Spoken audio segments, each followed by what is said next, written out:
ರಾಜ್ಯದಲ್ಲೂ ಕೂಡ ಬಹುತೇಕ ಜಿಲ್ಲೆಗಳಲ್ಲಿ ಮಳೆಯಿಂದ ಸಾಕಷ್ಟು ಅವಾಂತರಗಳು ಸೃಷ್ಟಿಯಾಗ್ತಾ ಇದೆ. ಅದರಲ್ಲಿ ಕೊಡಗಿನಲ್ಲಿ ಮೈದುಂಬಿ ಹರಿತಾ ಇದೆ ಕಾವೇರಿ ನದಿ. ನೀರಿನ ಸೆಳೆತಕ್ಕೆ ಕೊಚ್ಚಿ ಹೋಗಿದೆ ರಸ್ತೆ.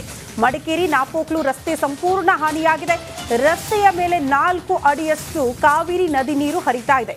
ಭರದಿಂದ ನಡೀತಾ ಇದೆ ರಸ್ತೆ ದುರಸ್ತಿಯ ಕಾರ್ಯ. ಕಾರಣ ಸಾಕಷ್ಟು ಜನ ಅದೇ ರಸ್ತೆ ಮಾರ್ಗವಾಗಿ ಓಡಾಡ್ತಿರ್ತಾರೆ. ಹಾಗಾಗಿ ಆದಷ್ಟು ಬೇಗ ಅದನ್ನ ಸರಿಪಡಿಸೋ ಕೆಲಸ ಸಿಬ್ಬಂದಿಯಿಂದ ಆಗ್ತಾ ಇದೆ ಅನ್ನೋದ್ರ ಡೀಟೇಲ್ ಸಿಗ್ತಾ ಇದೆ. ಕಾವೇರಿ ನದಿ ನೀರಿನ ಹರಿವು ಹೆಚ್ಚಳ ಆಗ್ತಾ ಇದ್ದಂತೆ ಸಹಜವಾಗಿ ಕೊಡಗಿನಲ್ಲೂ ಕೂಡ ಒಂದಷ್ಟು ಅವಾಂತರಗಳು ಸೃಷ್ಟಿಯಾಗ್ತಾ ಇದೆ. ಪ್ರಮುಖವಾಗಿ ರಸ್ತೆ 4 ಅಡಿಯಷ್ಟು ಆ ನೀರು ನಿಂತ್ಕೊಂಡಿರುವ ದೃಶ್ಯವನ್ನು ಕೂಡ ನಾವು ಗಮನಿಸ್ತಾ ಇದ್ವಿ ರಸ್ತೆ ಮೇಲೆಯೇ. ಹಾಗಾಗಿ ರಸ್ತೆ ಕೂಡ ಕುಸಿತವಾಗಿರೋದು. ಈಗ ಅದು ದುರಸ್ತಿ ಕಾರ್ಯ ಕೂಡ ನಡೀತಾ ಇದೆ ಸ್ಥಳದಲ್ಲಿ ಅಂತ.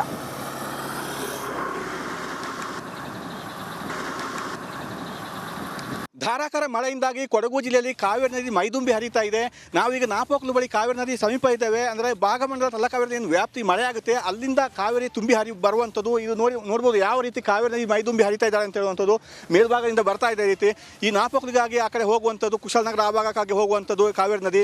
ಅಂದರೆ ಈ ನದಿ ನಿನ್ನೆ ಇಲ್ಲಿ ಈ ನಾವೇ ನಿಂತಿದ್ದೇವೆ. ಈ ರಸ್ತೆ ಮೇಲೆ ಸುಮಾರು 3 ಅಡಿಯಷ್ಟು ನೀರಿತ್ತು. ಅಂದರೆ ನದಿ ಉಕ್ಕಿ ಹರಿತಾ ಇತ್ತು. ನದಿ ಉಕ್ಕಿ ಹರಿದ್ರಿಂದ ಏನಾಗಿದೆ, ರಸ್ತೆ ಸಂಪೂರ್ಣ ಕಿತ್ತು ಹೋಗಿರುವಂಥದ್ದು. ನೀವು ನಮಗೆ ತೋರಿಸ್ತೀವಿ ಯಾವ ರೀತಿ ರಸ್ತೆ ಒಂದು ಭಾಗ ಫುಲ್ ಕಿತ್ತು ಹೋಗಿದೆ. ಈ ಥರ ಸಂಪೂರ್ಣವಾಗಿ ಹೋಗಿದೆ. ಅಂದರೆ ರಸ್ತೆ ಮೇಲೆ ಸುಮಾರು 3-4 ಅಡಿಯಷ್ಟು ನೀರಿತ್ತು. ಈಗ ನಿನ್ನೆ ರಾತ್ರಿಯಿಂದ ಸ್ವಲ್ಪ ಮಳೆ ಬಿಡು ಕೊಟ್ಟಿದ್ದರಿಂದ ನೀರು ಸ್ವಲ್ಪ ತಗ್ಗಿದೆ ಅಂತ ಹೇಳ್ಬೋದು. ಮತ್ತೆ ಮಳೆ ಹೆಚ್ಚಾಗುವ ಒಂದು ಸಾಧ್ಯತೆ ಕೂಡ ಇದೆ. ಹವಾಮಾನ ಇಲಾಖೆ ಮುನ್ಸೂಚನೆಯನ್ನು ಕೂಡ ಕೊಟ್ಟಿದೆ. ಮತ್ತೆ ಮಳೆ ಹೆಚ್ಚಾದರೆ ಇದೇ ರೀತಿ ನೀರು ರಸ್ತೆ ಮೇಲೆ ನುಗ್ಗುವಂಥ ಸಾಧ್ಯತೆ ಇದೆ. ನಿನ್ನೆ ಮೊನ್ನೆ 2 ದಿವಸ ಇದು ರಸ್ತೆ ಸಂಪರ್ಕ ಕೂಡ ಕಡಿತವಾಗಿತ್ತು. ಈಗ ನಮ್ಮ ನೀರು ತಗ್ಗಿದ್ರಿಂದ ರಸ್ತೆ ಸಂಪರ್ಕ ಈಗ ಸುಗಮವಾಗಿ ಸಾಗ್ತಾ ಇದೆ. ಒಟ್ಟಾರೆ ಹೇಳಬೇಕಾದ್ರೆ ಕೊಡಗು ಜಿಲ್ಲೆಯಾದ್ಯಂತ ಈ ಕಾವೇರಿ ನದಿ ಎಲ್ಲಿ ಹರಿಯುತ್ತೆ ಅಲ್ಲೆಲ್ಲ ಪ್ರವಾಹ ಉಂಟಾಗಿದೆ. ಕೃಷಿ ಭೂಮಿಗಳಿಗೆ ಕೂಡ ನೀರು ನುಗ್ಗಿದೆ. ಸಾಕಷ್ಟು ಅನಾಹುತಗಳು ಸಂಭವಿಸಿರುವಂಥದ್ದು. ಮತ್ತು ಈ ಮಳೆ ಹೆಚ್ಚಾದರೆ ಮತ್ತಷ್ಟು ಅನಾಹುತಗಳು ಸಂಭವಿಸುವ ಸಾಧ್ಯತೆ ಕಂಡು ಬರ್ತಾ ಇದೆ. ಕ್ಯಾಮರಾ ಪರ್ಸನ್ ದಿವಾಕರ್ ಜೊತೆ ಅನುಕಾರ್ಯಪ್ಪ, ರಿಪಬ್ಲಿಕ್ ಕನ್ನಡ, ಕೊಡಗು. ಇನ್ನು ಚಿಕ್ಕಮಗಳೂರಲ್ಲೂ ಕೂಡ ಮಳೆ ಅವಾಂತರ ನಿಂತಿಲ್ಲ. ಮಳೆಯ ಆರ್ಭಟಕ್ಕೆ ಭಾರೀ ಪ್ರಮಾಣದಲ್ಲಿ ಭೂಕುಸಿತ ಉಂಟಾಗಿದೆ. ಕೊಪ್ಪದ ಬಸರಿಗಟ್ಟೆ ಚನ್ನಕಲ್ಲು ಗ್ರಾಮದಲ್ಲಿ ಈ ಘಟನೆ ನಡೆದಿದೆ. ನಾಗರಾಜ್ ಎಂಬಾತನ ಮನೆ ಮುಂದೆ ಭೂಕುಸಿತ ಉಂಟಾಗಿದೆ. 300 ಅಡಿಯಷ್ಟು ದೂರಕ್ಕೆ ಜರಿದಿದೆ ಮಣ್ಣು. ಕುಸಿತದ ರಭಸಕ್ಕೆ ಮನೆ ಗೋಡೆಗಳಲ್ಲಿ ಬಿರುಕು ಕಾಣಿಸ್ಕೊಂಡಿದೆಯಂತೆ. ಮಳೆ ಹೆಚ್ಚಾದಂತೆ ಮನೆಯ ಮುಂಭಾಗ ಕೂಡ ಮತ್ತಷ್ಟು ಧರೆ ಕುಸಿತ ಆಗುವಂತ ಆತಂಕ. ಈಗ ಆಲ್ರೆಡಿ ಧರೆ ಕುಸಿತ ಮೇಲಿಂದ ಮೇಲೆ ಆಗ್ತಾ ಇರೋದ್ರಿಂದ ಸಹಜವಾಗಿ ಆತಂಕದಲ್ಲಿದ್ದಾರೆ ಜನ. ಮಳೆಯ ಪ್ರಮಾಣ ಹೆಚ್ಚಾದ್ರೆ ಇನ್ನಷ್ಟು ಕುಸಿಯುವ ಭೀತಿ ಜನರಲ್ಲಿ ಮನೆ ಮಾಡಿದೆ. ಭೂಕುಸಿತ, ಗುಡ್ಡ ಕುಸಿತ ಕಾಮನ್ ಅನ್ನೋ ರೀತಿಯಲ್ಲಿ ಕಾಣಿಸ್ತಾ ಇದೆ ನೋಡಿ. ಶಾಲೆಗೆ ಹೋಗಿರುವಂತಹ ಮಕ್ಕಳು ಕೂಡ ಆತಂಕದಲ್ಲಿದ್ದಾರೆ.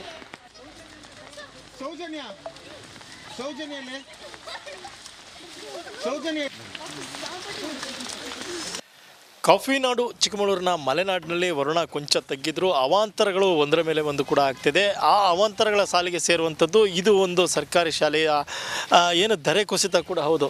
ಇದು ಸರ್ಕಾರಿ ಹಿರಿಯ ಪ್ರಾಥಮಿಕ ಶಾಲೆ ಹಿರೇಬೈಲು, ಇದು ಮೂಡಿಗೆರೆ ತಾಲೂಕಿಗೆ ಸೇರುತ್ತೆ.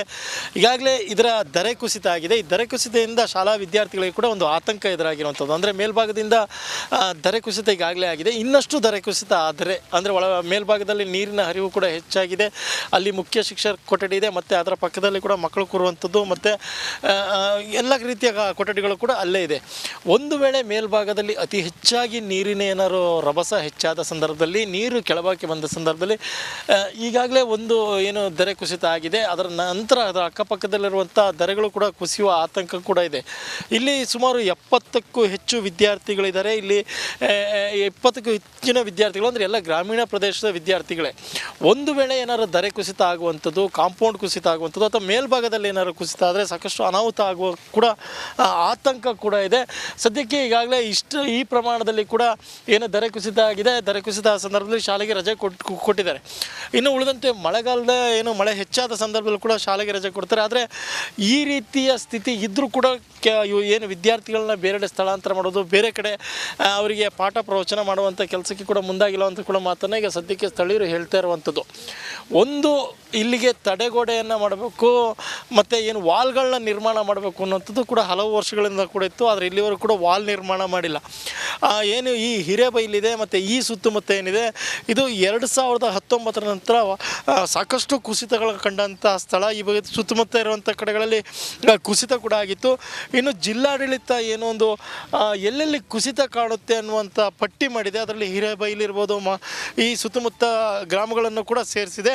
ಆದರೆ ಈ ರೀತಿ ಧರೆ ಕುಸಿತ ಆದ ತಕ್ಷಣವೇ ಬಂದು ಸ್ಪಂದಿಸುವ ಕೆಲಸಕ್ಕೆ ತಾಲೂಕು ಆಡಳಿತ ಇರ್ಬೋದು ಮತ್ತು ಜಿಲ್ಲಾಡಳಿತ ಮುಂದಾಗಿಲ್ಲ ಅನ್ನೋ ಆರೋಪನೆಗೆ ಸದ್ಯಕ್ಕೆ ಸ್ಥಳೀಯರು ಮಾಡ್ತಾ ಇದ್ದಾರೆ. ಚೇತನ್ ಪದ್ಮಶಾಲಿ, ರಿಪಬ್ಲಿಕ್ ಕನ್ನಡ, ಚಿಕ್ಕಮಗಳೂರು. ಇನ್ನು ಚಿಕ್ಕಮಗಳೂರಲ್ಲೂ ಕೂಡ ಮಳೆಯ ಅವಾಂತರ ನಿಂತಿಲ್ಲ. ಮಳೆಯ ಆರ್ಭಟಕ್ಕೆ ಭಾರೀ ಪ್ರಮಾಣದಲ್ಲಿ ಭೂಕುಸಿತ ಉಂಟಾಗಿದೆ ಅನ್ನೋದರ ಡೀಟೇಲ್ಸ್ ಸದ್ಯ ಸಿಗ್ತಾ ಇದೆ. ಚಿಕ್ಕಮಗಳೂರಿನಲ್ಲಿ ಮಳೆಯ ಅವಾಂತರ ಮುಂದುವರಿತಾ ಇದೆ. ಮಳೆಯ ಆರ್ಭಟಕ್ಕೆ ಭಾರೀ ಪ್ರಮಾಣದಲ್ಲಿ ಭೂಕುಸಿತ ಉಂಟಾಗಿದೆ. ಕೊಪ್ಪದ ಬಸರಿಕಟ್ಟೆ ಚನ್ನಕಲ್ಲು ಗ್ರಾಮದಲ್ಲಿ ನಡೆದಂತಹ ಘಟನೆ ಇದು. ನಾಗರಾಜ್ ಎಂಬಾದನ ಮನೆ ಮುಂದೆ ಭೂಕುಸಿತ ಉಂಟಾಗ್ಬಿಟ್ಟಿದೆ.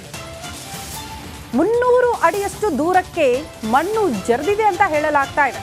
ಕುಸಿತದ ರಭಸಕ್ಕೆ ಮನೆ ಗೋಡೆಗಳಲ್ಲಿ ಬಿರುಕು ಕಾಣಿಸ್ಕೊಂಡಿದೆಯಂತೆ. ಅದರ ಎಫೆಕ್ಟ್ ಎಷ್ಟರ ಮಟ್ಟಿಗಿದೆ ಅಂತ.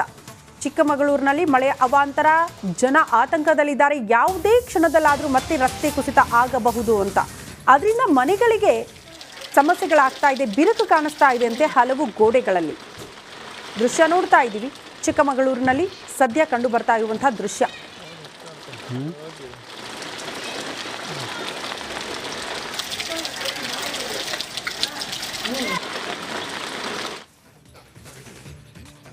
ಇನ್ನು ಕಾವೇರಿ ನದಿ ಪಾತ್ರದಲ್ಲೂ ಕೂಡ ಪ್ರವಾಹದ ಭೀತಿ ಮುಂದುವರಿತಾ ಇದೆ. ನದಿಯಲ್ಲಿ ಮೃತರ ಅಸ್ಥಿ ವಿಸರ್ಜನೆಗೆ ನಿಷೇಧ ಹೇರಲಾಗಿದೆ.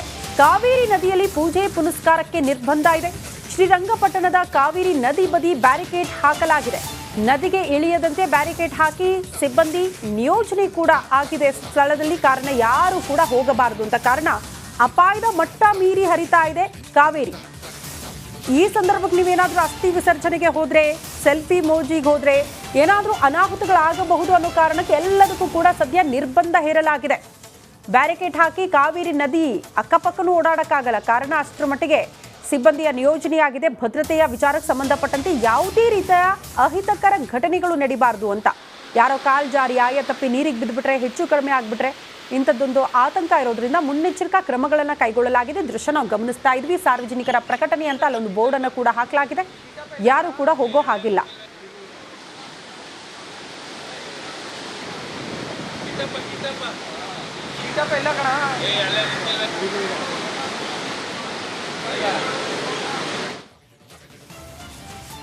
ಇನ್ನು ವಿಜಯನಗರದಲ್ಲೂ ಕೂಡ ತುಂಗಾಭದ್ರಾ ನದಿಯ ಆರ್ಭಟ ಹೆಚ್ಚಾಗ್ಬಿಟ್ಟಿದೆ. ಮೊದಲ ಘಟ್ಟ ಆಂಜನೇಯ ಸ್ವಾಮಿಗೆ ಜಲ ದಿಗ್ಬಂಧನ.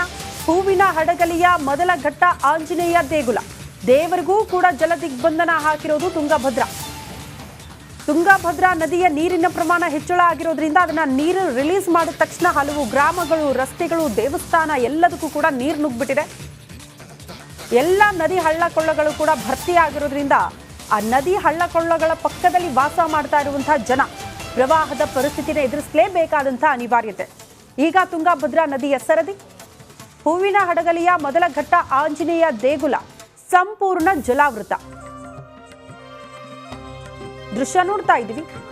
ದೇಗುಲದ ಅರ್ಧ ಭಾಗ ಅಂದ್ರೆ ಗೋಪುರ ಮಾತ್ರ ನಮಗೆ ಕಾಣೋದಕ್ಕೆ ಸಿಗುತ್ತೆ. ಅಲ್ಲಿ ಹೋಗೋಕ್ಕೂ ಕೂಡ ದಾರಿ ಇಲ್ಲ. ಅಷ್ಟರ ಮಟ್ಟಿಗೆ ನೀರು ತುಂಬಿಕೊಂಡಿರುವ ದೃಶ್ಯ ನಾವು ಗಮನಿಸ್ತಾ ಇದ್ದೀವಿ.